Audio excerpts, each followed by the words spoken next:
संविधान हत्या दिवस के अवसर पर आयोजित आज के इस लोकतंत्र सेनानी सम्मान कार्यक्रम में समारोह में उपस्थित प्रदेश सरकार में मंत्रिमंडल के मेरे सहयोगी, वित्त और संसदीय कार्य मंत्री श्री सुरेश कुमार खन्ना जी, कार्यक्रम के संयोजक श्री ब्रज बहादुर जी, भारतीय जनता पार्टी के क्षेत्रीय अध्यक्ष श्री कमलेश मिश्र जी, माननीय विधायकगण, लोकतंत्र सेनानीगण श्री भारत दीक्षित जी, श्री गया प्रसाद सोनकर जी, श्री राम सिंह कुशवाहा जी, श्री विद्याराम वर्मा जी, श्री अजय सिंह जी, ओम प्रकाश गुप्ता जी, भारतीय जनता पार्टी महानगर के अध्यक्ष आनंद द्विवेदी जी, जिला अध्यक्ष विजय मौर्य जी, आज के इस संविधान हत्या दिवस के इस समारोह में उपस्थित लोकतंत्र सेनानियों के सम्मान के लिए आयोजित समारोह में सभी हमारे सम्मानित लोकतंत्र सेनानीगण, उपस्थित महानुभाव, बहन और भाइयों, आज पूरा देश 25 जून 1975 के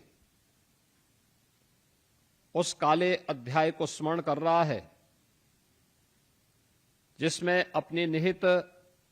राजनीतिक अभिलिप्सा के लिए कांग्रेस ने इस देश के लोकतंत्र का गला घोंटने का काम पाप किया था। बहनों और भाइयों, श्रीमती इंदिरा गांधी सत्ता में बनी रहे, उसकी सत्ता छोड़ने बनी रहे,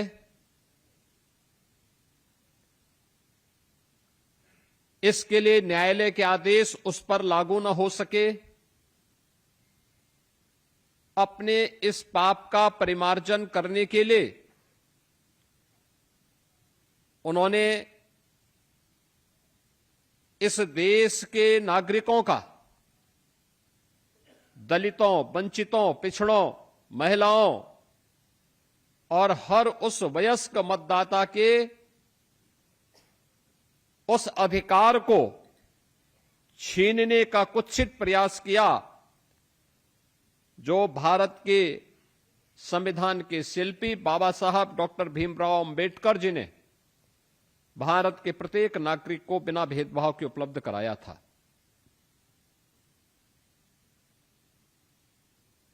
यानी कांग्रेस का ये पाप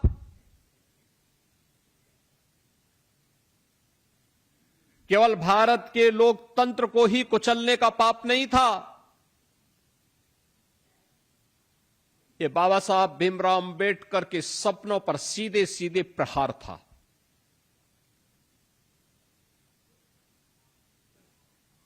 इसके लिए उन्होंने लोकतंत्र के पक्ष में जो कोई भी आवाज उठाए, चाहे वह किसी राजनीतिक दल का, विरोधी दलों का कार्यकर्ता हो, सामाजिक जीवन में जुड़ा हुआ कोई एक सामान्य स्वयंसेवक हो, मीडिया का कोई प्रतिनिधि हो, जो कोई भी लोकतंत्र के समर्थन में आवाज उठाता था, किस तरीके से उसकी आवाज को कुचला जाता था, ये अनेक उदाहरण आज भी मौजूद हैं।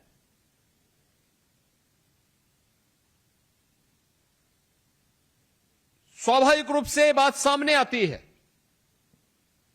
ऐसी क्या आवश्यकता थी जो कांग्रेस को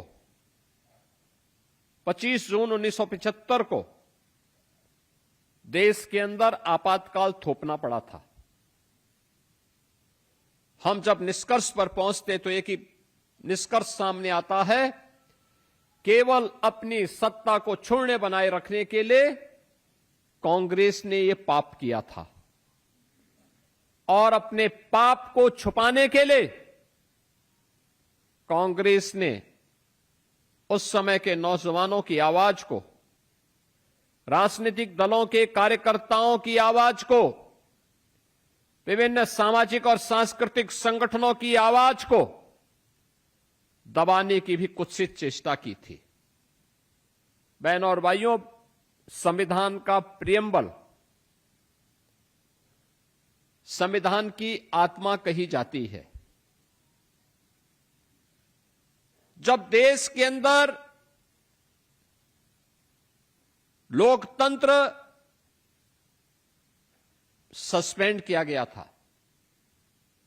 न्यायपालिका के अधिकार को सीमित कर दिया गया था, मीडिया को प्रतिबंधित कर दिया गया था, तब रात के अंधेरे में भारत के संविधान के प्रियम्बल को भी बदल दिया गया। आप ये कृत्य देखिए, ये वह कांग्रेस कर रही है जिस कांग्रेस के युवराज आज संविधान की प्रति लेकर के देश भर में जनता की आंखों में धूल झोंकने का काम करते हैं। आपने देखा होगा इनके दोहरे आचरण को,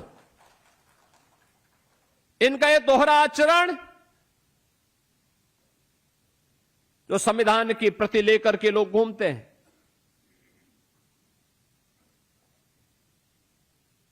जनता की आंखों में धूल झोंकने का काम करते हैं। लेकिन जब इनको मौका मिला था तब इन्होंने क्या कृत्य किया था, इनके पूर्वजों ने क्या कृत्य किया था, किस प्रकार का अत्याचार ढाया था, कैसे बाबा साहब भीमराव अंबेडकर के द्वारा बनाए गए संविधान की आत्मा को कुचलने का काम किया था, ये किसी से छुपा हुआ नहीं है। और इसलिए इन दोहरे चरित्र के लोगों की वास्तविकता जनता जनार्दन के सामने आ सके, आने वाली पीढ़ी के सामने आ सके, इसके लिए प्रधानमंत्री मोदी जी ने देशवासियों को बारंबार इस बात का एहसास कराने के लिए कि जिनकी लोकतंत्र पे कभी निष्ठा नहीं थी,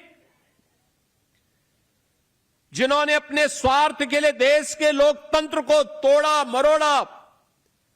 दुरुपयोग किया, संविधान में संशोधन केवल अपने स्वार्थ के लिए किया, उसमें लोक हित नहीं था, समाज हित नहीं था, राष्ट्र हित नहीं था, उसको करते हुए बाबा साहब की आत्मा को भी अपमानित करने का जो कांग्रेस पाप कर रही थी, बार बार पाप कर रही थी, वह वर्तमान पीढ़ी को प्राप्त होना चाहिए, जानकारी होती रहनी चाहिए। बहनों और भाइयों, अतीत की गलतियों का परिमार्जन और उससे सबक वर्तमान पीढ़ी सीख सके, यह अत्यंत महत्वपूर्ण है। और इस दिशा से आज का दिन 25 जून की तिथि को संविधान हत्या दिवस के रूप में पूरे देश के अंदर आयोजित करके वर्तमान पीढ़ी को भी इस बात का अवगत कराने का कार्य हो रहा है। आज संविधान की आत्मा को कुचलने हुए 5 दशक से अधिक समय हो चुका है। स्वाभाविक रूप से जिनकी उम्र 50-55 साल तक होगी, उनको उस समय की घटना का बहुत स्मरण नहीं होगा। उससे कम जिनकी उम्र है उनको भी कुछ भी पता नहीं। आने वाली पीढ़ियां भूल न जाएं, ये बताने की आवश्यकता है। जो लोग संविधान की प्रतियां लेकर के घूम घूम करके जनता की आंखों में धूल झोंक रहे हैं, इनके दोहरे चरित्र को जनता के सामने उजागर किए जाने की आवश्यकता है। एक पक्ष इसका और दूसरा पक्ष वह जो उस समय श्रीमती इंदिरा गांधी के अत्याचार के कारण करा रहे थे, लोकतंत्र के समर्थन में जेल की यात्रा कर रहे थे। श्रीमती इंदिरा गांधी जी के आदेश से उस अत्याचार की चपेट में पिस रहे थे। ऐसे श्री लालू प्रसाद यादव जी हों, स्वर्गीय मुलायम सिंह जी हों, इनकी वर्तमान पीढ़ी क्या कर रही है, ये आज उसी कांग्रेस के साए में अपनी राजनीति करते हुए दिखाई दे रहे हैं। याद करिए, जब भी समाजवादी पार्टी कांग्रेस के साथ गठबंधन करने का प्रयास करती थी, स्वर्गीय मुलायम सिंह जी उसका विरोध करते थे। कहते थे कि सब कुछ हो जाएगा लेकिन कांग्रेस के साथ गठबंधन नहीं होना चाहिए। लेकिन उनके उत्तराधिकारी क्या कर रहे हैं, उनका आचरण देखो ना। वे कुछ भी हो जाए,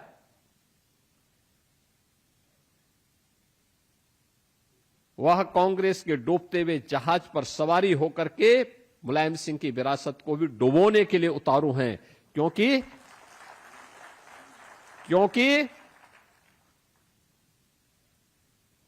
कांग्रेस ने लोकतंत्र को कुचला था और इनका भी लोकतंत्र पे कोई निष्ठा नहीं है। याद करिए ना, इनकी भी जब सत्ता थी तो उन्होंने लोकतंत्र को कुचलने के लिए कोई कोर कसर नहीं छोड़ा था। इन्होंने भी सभी संस्थाओं पे हमला किया था। क्या कार्यपालिका हो, क्या न्यायपालिका हो, क्या प्रेस हो, ये बराबर सब पे हमला करते थे। किसी के साथ निष्ठा नहीं थी, किसी का सम्मान नहीं करते थे। इसलिए अपने समान उद्देश्य के लिए ये लोग आज भी एक दूसरे के साथ जुड़ करके, एक दूसरे के साथ मिल करके देश के लोकतंत्र को कमजोर करने, परिवारवाद की राजनीति को प्रेरित और प्रोत्साहित करने के लिए, भारत की संवैधानिक मान्यताओं के विपरीत आचरण करना अपना जन्मसिद्ध अधिकार समझते हैं। बहनों और भाइयों, भारत आज दुनिया के अंदर सबसे बड़ा लोकतंत्र है, तो इसलिए क्योंकि भारत के स्वाधीनता संग्राम सेनानियों ने, भारत के क्रांतिकारियों ने देश की आजादी के समय उन मूल्यों और उन आदर्शों के लिए अपने आप को समर्पित किया था। और इसलिए व्यवहारिक रूप से जो भारत के हित में है, उसको उन्होंने प्रभावी ढंग से संविधान में बाबा साहब डॉक्टर भीमराव अंबेडकर जी के नेतृत्व में रेखांकित करवाने का काम किया था। याद करिए, जब G20 की बैठक भारत में आयोजित हो रही थी, अलग अलग राज्यों में आयोजन हो रहे थे, तब प्रधानमंत्री मोदी जी ने दुनिया के सामने कहा था कि भारत दुनिया का सबसे बड़ा लोकतंत्र ही नहीं, बल्कि यह दुनिया का सबसे प्राचीन लोकतंत्र भी है, और अगर कह सकें तो भारत लोकतंत्र की जननी भी है, लोकतंत्र की जननी भी है। जब दुनिया लोकतंत्र के बारे में नहीं जानती थी, तब भारत के अंदर तमाम गांवों में तमाम ऐसे क्षेत्र थे जहां पर लोकतांत्रिक मूल्य और उसके अनुरूप व्यवस्था का संचालन होता था, स्वतःस्फूर्त भाव के साथ होता हुआ दिखाई देता था। बहुत सारे ऐसे उदाहरण मिलते हैं जिनका हजारों वर्षों का इतिहास है। जिसमें इस बात के उल्लेख मिलते हैं कि लोकतंत्र भारत के जीन्स का हिस्सा है। लोकतंत्र की शासन पद्धति भारत के अंदर ही पनपी, फली फूली, दुनिया के अंदर गई और आज भारत फिर से दुनिया के सबसे बड़े लोकतंत्र के रूप में शानदार यात्रा को लेकर के चल रहा है। ये लोकतंत्र, यह दुनिया के सबसे बड़े लोकतंत्र में ही संभव हो सकता है जहां पर कार्यपालिका हो, न्यायपालिका हो या विधायिका या मीडिया, ये सभी स्तंभ एक दूसरे का तो सम्मान करते हैं ही, लेकिन अंततः जनता को जनार्दन मान करके उनके प्रति जवाबदेह होते हैं, उनके प्रति जवाबदेह होते हैं। समाज के अंतिम पायदान के नागरिक के लिए, अंतिम पायदान पर बैठे हुए व्यक्ति के लिए शासन की योजना का बनना, ये लोकतंत्र की सशक्तिकरण का आधार है। जब प्रधानमंत्री मोदी जी सदी की सबसे बड़ी महामारी के दौरान, जिस महामारी ने पूरी दुनिया को पस्त कर दिया था, जिसके सामने बड़ी बड़ी शक्तियां धराशायी हो गई थी, उस कोविड के दौरान, कोविड महामारी की चिंता के बगैर जब देश के अंदर आम जन की सुविधा को ध्यान में रखने के लिए चलते हैं, पूरे देश को प्रतिनिधित्व करते हुए वैक्सीन निर्माण के कार्यों का निरीक्षण करते हैं, हर व्यक्ति के लिए फ्री टेस्ट, फ्री उपचार, फ्री वैक्सीन और फ्री में राशन की सुविधा की घोषणा करते हैं और उसको प्रभावी ढंग से लागू करवाते हैं, तो ये लोकतंत्र की ताकत का ही एहसास मोदी जी करवाते हैं कि हमारी जवाबदेही अंततः जनता जनार्दन के प्रति है। हमने नैतिक रूप से, अंतःकरण से अंतिम पायदान पर बैठे हुए व्यक्ति के प्रति अपने लोकतांत्रिक मूल्यों और आदर्शों की जवाबदेही सुनिश्चित की है और इसीलिए शासन की योजनाएं बनती हैं। सबका साथ और सबका विकास का ये भाव उसी लोकतंत्र को पुष्ट करता है, जिसके तहत बिना जाति, बिना मत, बिना मजहब, बिना क्षेत्र, बिना भाषा देखे भारत का नागरिक है, पात्रता की श्रेणी में आता है, वह योजना का लाभ प्राप्त करने का अधिकारी है और मोदी जी की सभी प्रकार की योजनाएं इस दिशा से समर्पित हैं। 4 करोड़ गरीबों को मकान की सुविधा उपलब्ध हो जाना, 12 करोड़ गरीबों के घर में शौचालय बन जाना, 10 करोड़ गरीबों के घर में रसोई गैस का कनेक्शन पहुंच जाना, 80 करोड़ लोगों को फ्री में राशन की सुविधा देश के अंदर मिल जाना, 50 करोड़ लोगों को देश के अंदर 5 लाख रुपए की आयुष्मान भारत की सुविधा का लाभ प्राप्त हो जाना, ये सभी भारत के पुष्ट लोकतंत्र को ही प्रदर्शित करता है, जिसमें सत्ता अंततः लोकतंत्र के प्रति जवाबदेह होती है जब वह जनता जनार्दन के अंतिम पायदान पर बैठे हुए व्यक्ति की चिंता करती है।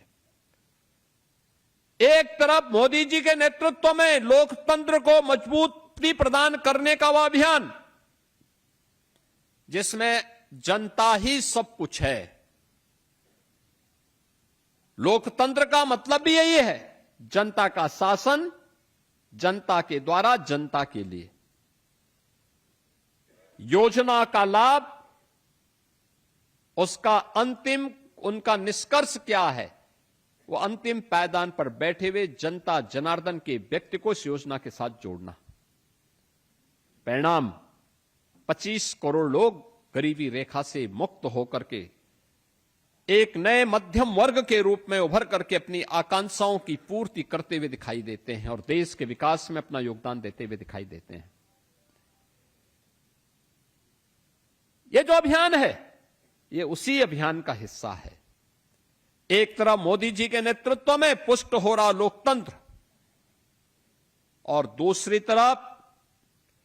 जब सत्ता मिली थी तो अपने स्वार्थ के लिए लोकतंत्र का गला घोंटने वाली कांग्रेस के उस चाबुक को अभी भी सपा और कांग्रेस उनके सहयोगी आरजेडी जैसे दल लगता है भूले नहीं है। यही कारण है अभी भी उनके मन में वही भाव है, और यही कारण है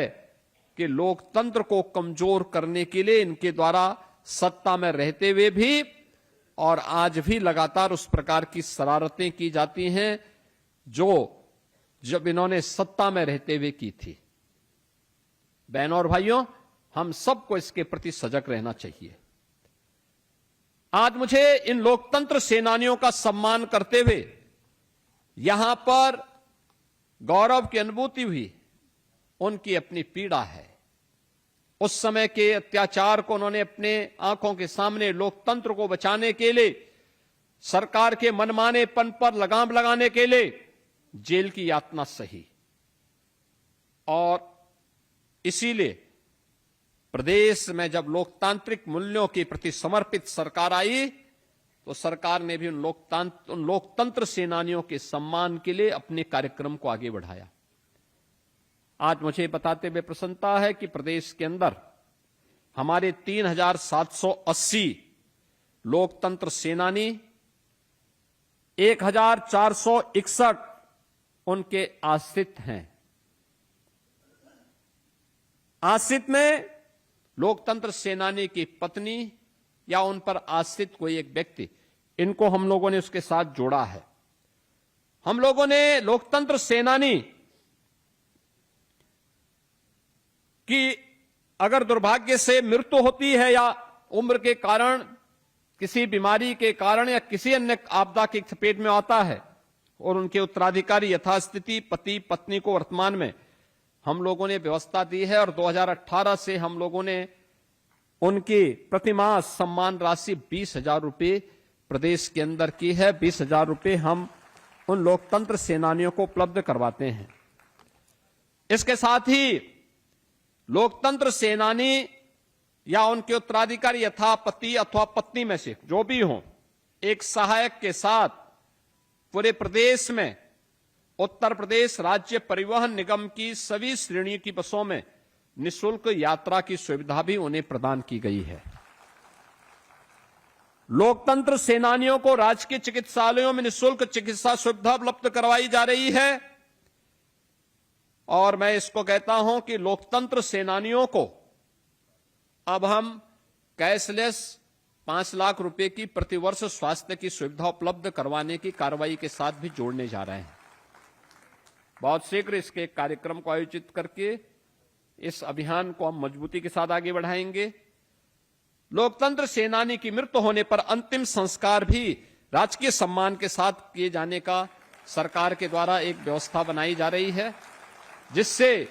लोकतंत्र के प्रति आने वाली पीढ़ी हमेशा इस बात को ध्यान में रखेगी कि जो भी देश के लिए करेगा, लोकतंत्र के हित के लिए कार्य करेगा, सरकारें एक निश्चित प्रोटोकॉल को उसके तहत निभाने का कार्य करेगी, उन्हें सम्मानित करेगी। मुझे आज आप सभी लोकतंत्र सेनानियों का प्रदेश भर में फैले हुए ये सभी लोकतंत्र सेनानी और उनके आश्रितों का सम्मान करते हुए गौरव की अनुभूति हो रही है। आपके संघर्ष से, आपके श्रम से, आपकी मेहनत से लोकतंत्र की पुनर्बहाली हुई, और आज हम एक सुखद अनुभूति में एक सामान्य नागरिक, एक दबे कुचले वंचित अति पिछड़े महिलाओं, इन सब की आवाज